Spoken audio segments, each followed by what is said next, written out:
Hello friends, welcome to nursing villa.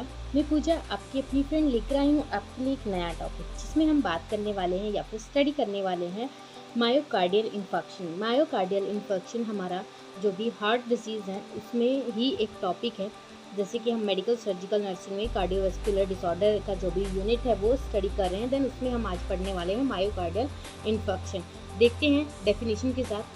It is defined as death of a segment of heart muscles, यानी कि इसमें क्या होता है कि जो भी हार्ट की सेगमेंट मसल्स होती हैं उनकी क्या हो जाती है, डेथ हो जाती हैं, which follow interruption of its blood supply, जिसकी वजह से क्या होता है, यहाँ पर जो ब्लड सप्लाई होता है वो इंटरप्ट हो जाता है, यानी कि प्रॉपर नहीं हो पाता या फिर रुक जाता है, जिसको हम क्या कहते हैं, myocardial infection.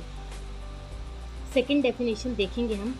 In other words, when in myocardium layer of the heart blood supply coronary artery branch is interrupted or stopped, then O2 supply also stopping in any area of the heart. In heart, after absence of O2, these in necrosis happen.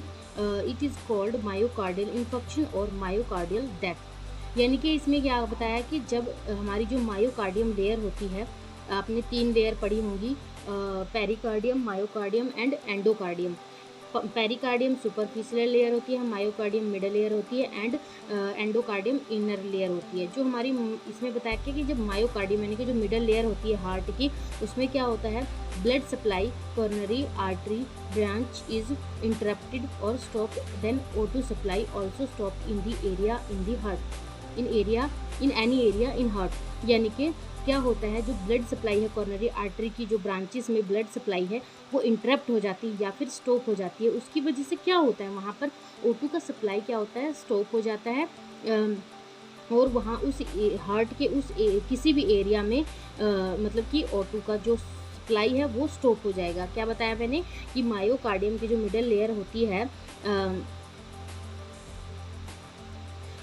Myocardial की layer में जो blood supply होती है, coronary artery की जो भी branches हैं myocardial layer के अंदर, तो वहाँ पे जो ब्लड सप्लाई है वो क्या होती है, इंटरप्ट हो रही है या फिर स्टॉप हो रही है। उसकी वजह से हार्ट के किसी भी एरिया में जो O2 की सप्लाई है वो स्टॉप हो जाती है। उसके बाद क्या होता है, आफ्टर एब्सेंस ऑफ O2, अब O2 नहीं है वहाँ पे, तो नेक्रोसिस स्टार्ट हो जाएगा, यानी कि वहाँ के टिश्यू जो हैं या फिर सेल्स क्या हैं उनकी डेथ होना स्टार्ट हो जाएगा। इसे हम क्या बोलेंगे, it is called myo infection या फिर मायोकार्डियल डेथ। अब आप मुझे लगता है समझ गए होंगे अच्छे तरीके से कि मायोकार्डियल इन्फेक्शन क्या होता है, कि जो भी मायोकार्डियल लेयर के अंदर कोरोनरी आर्टरी की ब्रांचेस है वहाँ पे ब्लड सप्लाई कम हो जाना, यानी कि इंटरप्शन हो जाना या फिर स्टॉप हो जाना, जिसकी वजह से हार्ट के किसी भी एरिया में O2 कम हो सकती है, एंड O2 के कम होते ही नेक्रोसिस स्टार्ट हो जाता है, और इसी सिचुएशन क्या कहते हैं, मायोकार्डियल इन्फेक्शन या फिर मायोकार्डियल डेथ बोलते हैं। कॉजेज देखेंगे इसमें हम। Acute coronary thrombosis, acute 90% cases of MI are due to severe coronary heart disease। देखेंगे इसमें जो भी कॉजेज बताया गया, सबसे पहले एक्यूट कोरोनरी थ्रोम्बोसिस में इन्होंने बताया कि 90% केसेस होते हैं जो MI के due to severe coronary heart disease. अगर सीवियर कोरोनरी हार्ट डिजीज है तो उसकी वजह से होते हैं। देन बी पे आता है एथेरोस्क्लेरोसिस। क्या होता है, hardening of arteries.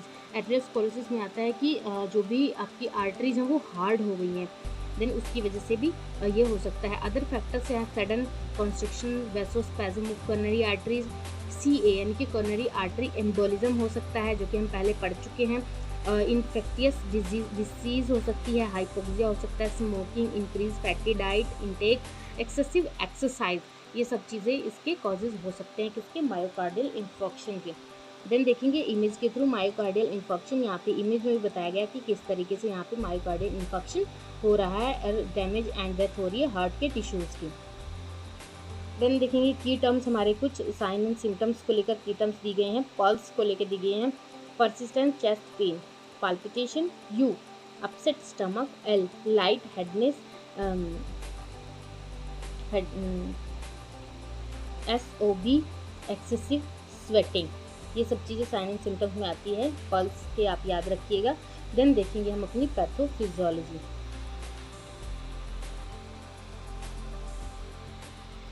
Friends, pathophysiology में हम देखेंगे ड्यू टू एथेरोस्क्लेरोसिस और कोरोनरी थ्रोम्बोसिस, यानी कि या तो वहाँ पे कोरोनरी की जो भी कोरोनरी ब्रांचेस हैं उनकी क्या होगी, हार्डनिंग होगी, या फिर वहाँ पे थ्रोम्बस हो चुका है, यानी कि कुछ भी वहाँ पे क्लॉट हो चुका है, थ्रोम्बस फॉर्मेशन हो चुकी है।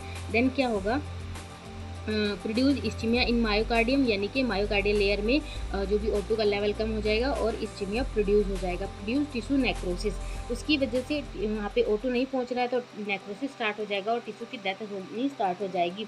अल्टीमेटली क्या होगा, रिड्यूस कंडक्टिविटी रिड्यूस हो जाएगी एंड एनारोबिक ग्लाइकोलाइसिस स्टार्ट हो जाएगी। अल्टर्ड रीपोलराइजेशन हो जाएगा। देन देखेंगे हम, अगर कंडक्टिविटी रिड्यूस होता है क्या होगा, डिस्क्रीज वेस्कुलर कॉन्ट्रैक्शन हो जाएगा। एंड देन देखेंगे हम एनारोबिक ग्लाइकोलाइसिस में क्या होगा, लैक्टिक एसिड प्रोडक्शन होगा, डिसरिथमिया हो सकता है। देन देखेंगे हम क्लिनिकल मैनिफेस्टेशन में क्या क्या बताया गया। Severity, duration, radiation. सिवियरिटी में आता है मोर देन एंजाइना पेक्टोरिस, यानी कि जितना हमारा एंजाइना पेक्टोरिस में पेन होता है उससे कहीं ज़्यादा इसमें भी पेन होता है। ड्यूरेशन कितनी रहती है, more than 15 minute and not relieved by nitroglycerin, यानी कि 15 मिनट से ज़्यादा रहता है और हमें रिलीव भी नहीं था। अगर हम नाइट्रोग्लाइसरीन लेते हैं तो हमें उससे रिलीव नहीं मिलता। Radiation, pain radiate to nose, jaw, shoulder, forearm, 4th and 5th finger. ये हमारी रेडिएशन रहेगी कि यहाँ तक हमारा पेन जाएगा। देन देखेंगे हम साइट ऑफ एमआई, यानी कि मायोकार्डियल इन्फेक्शन की साइट क्या क्या है। Most common anterior wall of left ventricle due to thrombus in left arm, यानी कि हमारी जो भी मोस्ट कॉमन जो साइट है एंटीरियर वॉल है लेफ्ट वेंट्रिकल की। देन देखेंगे posterior wall of the heart due to blockage in right coronary artery, inferior wall of heart due to right coronary artery blockage. Then देखेंगे diagnostic evaluation में देखेंगे by ECG, ST evaluation, coronary angiography, echocardiography, lab findings, elevated CK, creatine kinase within 3 to 6 hours। Then और देखेंगे हम क्या क्या check कर सकते हैं डायग्नोस्टिक इवेल्युएशन में। Increase serum AST, aspartate aminotransferase, increase LDH, lactate dehydrogenesis in 12 to 24 hours। ESR करेंगे, erythrocyte sedimentation rate, PET, MRI, ये सब चीज़ें हम इसमें डायग्नोज करेंगे। कॉम्प्लिकेशन क्या क्या हो सकती हैं फ्रेंड्स इसमें, हमें पल्मोनरी इम्बोलिज्म हो सकता है, पेरिकार्डियाइटिस हो सकता है, मायोकार्डियाइटिस, एंडोकार्डियाइटिस, हार्ट फेलियर, डिसरिथमिया, शॉक, ये सब चीज़ें हमें कॉम्प्लिकेशन देखने को मिल सकती हैं। उसके बाद आता है हमारा medical management. Pain management by morphine sulphate 5 to 10 mg, SC, vasodilator, nitrate, beta blockers, calcium channel blocker,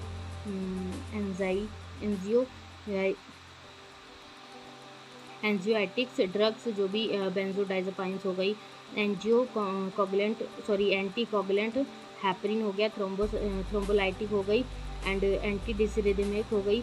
and ये सब चीज़ें ड्रग्स हम इसमें मेडिकल मैनेजमेंट में देंगे। की मैनेजमेंट में दिखाया इन्होंने moral BN, monitoring oxygen opiates, morphine, reduce clot size, यानी कि जो भी थ्रोम्बोसिस हो गया उसको रिड्यूस करना, anticoagulants, low fat cholesterol diet, bed rest, beta blockers, nitroglycerin. Friends उसके बाद देखेंगे हम सर्जिकल मैनेजमेंट। CABG करेंगे हम, PTC है, ये भी हमारे सर्जिकल जो भी प्रोसीजर्स है जो हम परफॉर्म कर सकते हैं। Coronary artery bypass grafting, percutaneous transluminal coronary angioplasty.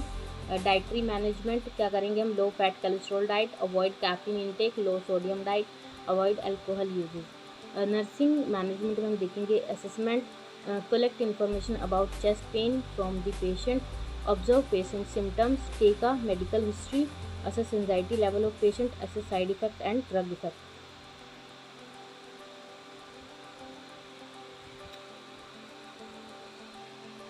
Nursing diagnosis देखेंगे फ्रेंड्स।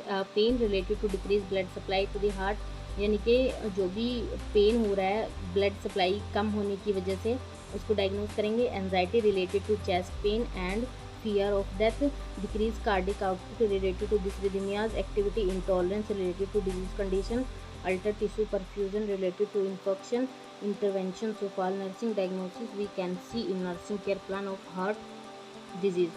तो फ्रेंड्स ये था हमारा ओवरऑल मायोकार्डियल इन्फेक्शन।